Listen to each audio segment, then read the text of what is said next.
Want to Google something embarrassing? Chances are you'll be using Google Incognito mode.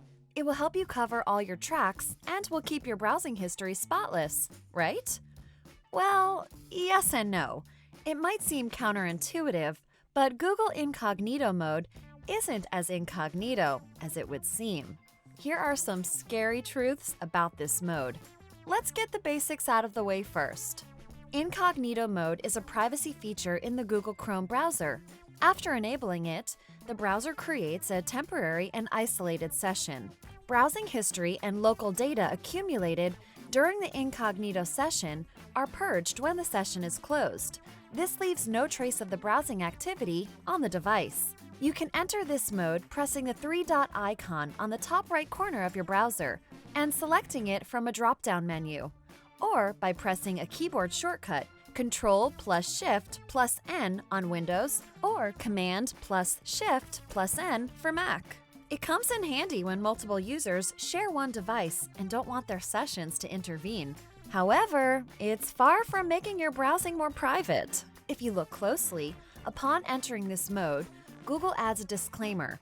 Your activity isn't hidden from your websites you visit, your employer or school, or your internet service provider. Despite this, just a couple of months ago, Google was sued for $5 billion over false claims on the privacy level given by this mode.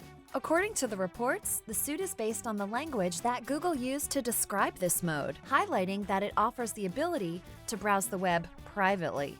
Google, however, points to advisories that private browsing does not equal that the data aren't being collected. And collect data they do. If you take a look at their privacy policy, Google, among many things, know your name, gender and birth date, recent Google searches, the websites you've visited, exactly where you've been over the past several years, your workplace location. The list goes on, and Google Incognito won't help you much against it. To make matters worse, Google isn't the only spy behind your back. You also have your internet service provider gathering data that are directly associated with your own identity.